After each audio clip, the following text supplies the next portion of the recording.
Hi, and welcome back. Or just welcome if you've been here before. I'm Becca, your crippled crazy cannabis caucus chick, and I'm here with the Cannabis Caucus to educate you on cannabis. So, as you can see, it's not Wednesday. I was having technical difficulties and accidentally deleted the whole video, so we're trying this again. This time, you're just going to have to deal with my ADHD because editing is going to be a learning process, and yeah. Okay. With that being said, let me take you back to 1972. Toronto, Canada.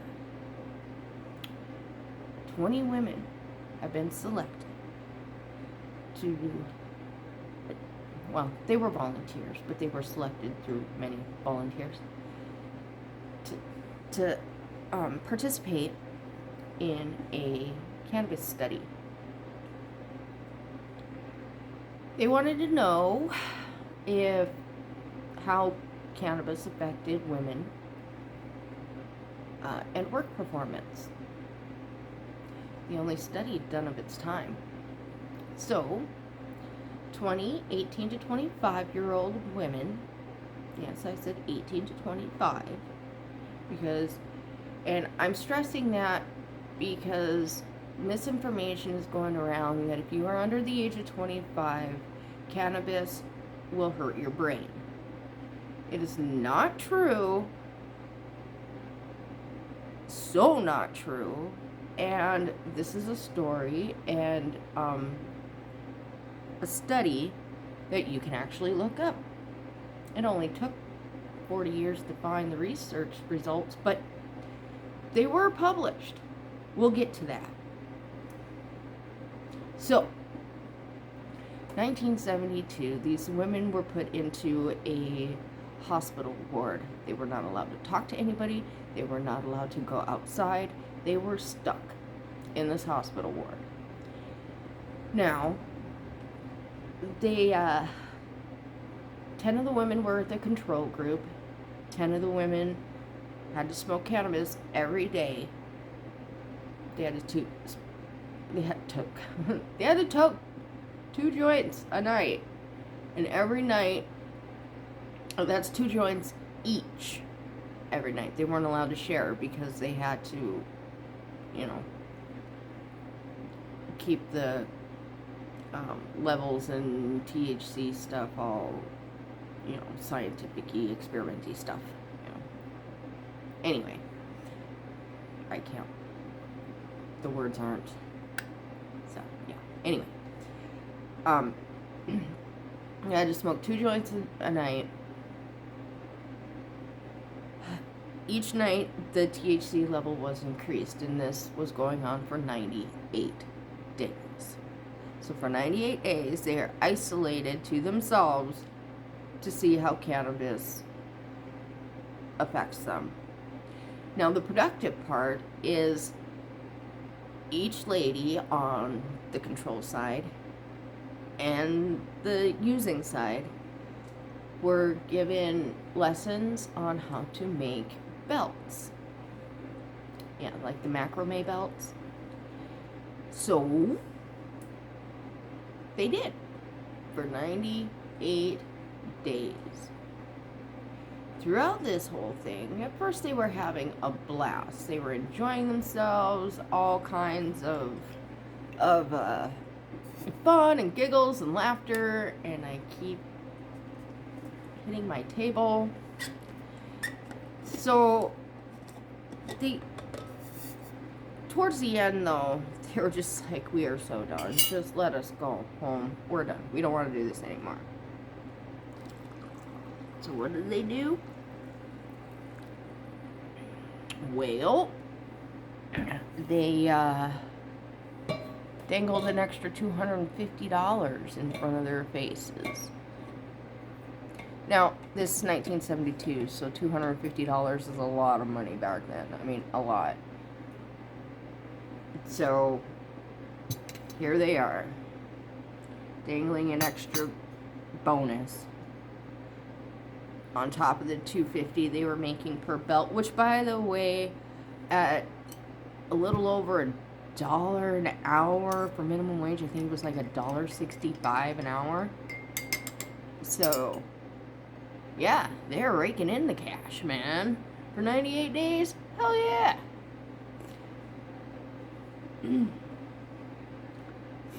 So, the whole reason the study was going on in the first place is because of Mr. Pierre Elliott Trudeau, who was the Prime Minister of Canada at the time, decided that he wanted to try and legalize cannabis. Well, just like in the United States, there were people who didn't want that. So they did everything they could to make sure that that wouldn't happen. And that's why the study was conducted, to prove that they were right, and that women who use cannabis turn into crazed women, or how did I put that? Sexually deviant harlots who want nothing to do more than use drugs and become heroin addicts because they smoked a joint or two for 98 days. 25 18 to 25. So,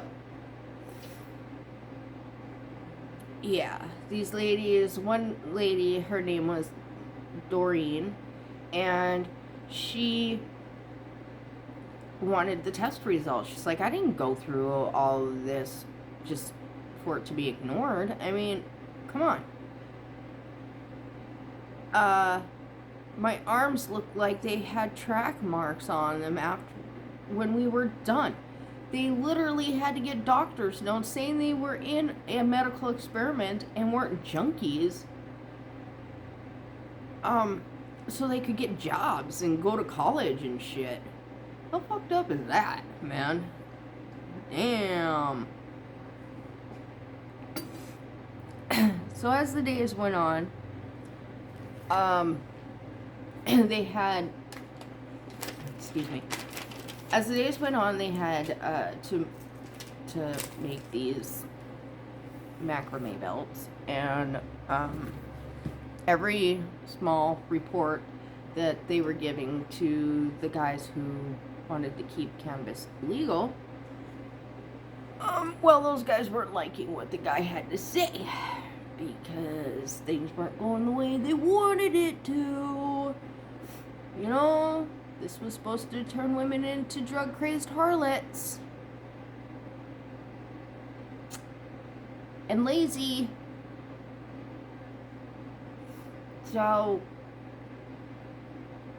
in 2013, after constantly hearing, I don't know what you're talking about, or sure, we'll get back to you on that, when inquiring about the results of the test. So, Doreen, having enough, went to the press, where she met a Miss Diane, and ma'am, out of respect, I'm not even going to try and pronounce your last name, but she works for the Toronto Star. You can go check her out. She writes, she's actually a pretty good writer. Okay, moving on.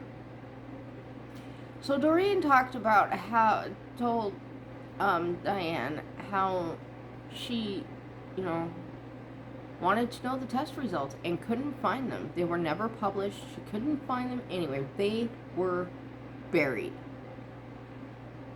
Not only were they buried, but nobody knew why they were buried. Well, we all know why. Just, it wasn't publicly available to everybody. So,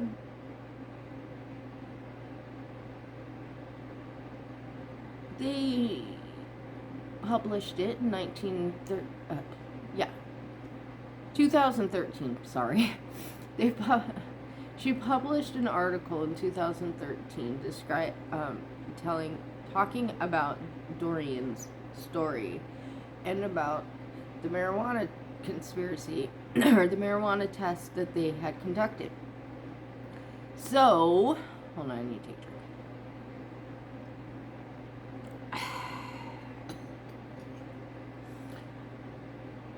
This sparked the interest of a Mr.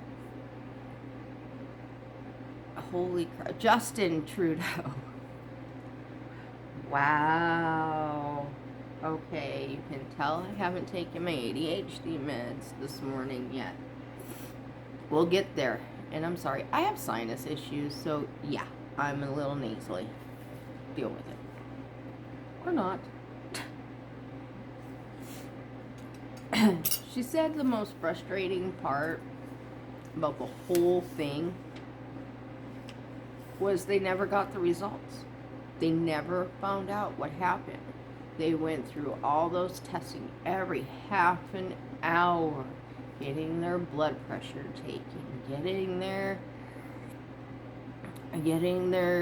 lungs tested, getting their blood drawn, and for 98 days. Can you imagine that? Every half an hour getting your blood drawn? Just wow. Just wow. Damn, I hope they didn't need a whole lot. Fucking lot of orange juice. Whatever. Maybe they didn't actually draw the blood every half an hour, but they were checking on them every half an hour. I may have misunderstood that part. Anyway, so Mr. Justin Trudeau saw this article and he's like, you know what? I'm going to set out and finish what my father started. Because the one who did it in 1972 wanted to get cannabis legalized. Mr. Pierre Elliott Trudeau. That happens to be Justin's father. Justin Trudeau's father. Okay, moving on. So he decided he was going to help Canada legalize cannabis. And of course he succeeded.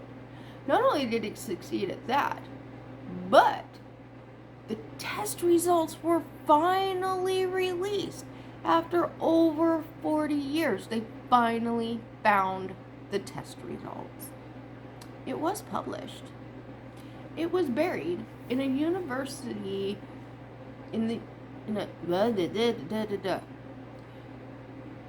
It was published in the University of Wisconsin's press in the Journal of Human Resources entitled Marijuana and Work Productivity. So, what were the test results? Did they find that these women turned into drug-crazed harlots that wanted to do nothing all day but get high and become heroin addicts? No. Actually, it showed quite the opposite. Not only did the women who were using cannabis were almost twice as productive as the ones who were not, but it also did not long-term affect their memories, their brains, or anything like that. In fact, all 10 of these women became doctors and lawyers and teachers and artists and became the most productive members of society. So, before you start spreading misinformation about how cannabis affects people under the age of 25, please do your research. Because the government likes to lie to you. And when you find the actual studies and the real research done by these people, you finally know the truth. The government lies to you. And don't worry, I will be doing a video on the Nixon administration and all the studies done there. It's going to take me a while. That's a rabbit hole and a deep one. All right. Well, with that being said, have a good one. Hit the likey, subscribey, commenty stuff. Ring that bell so you know when I post again. And, yeah, check the Cannabis Caucus out on the Facebooks. Join the 420 Club, and let's help free the plant and free the people. Till next time.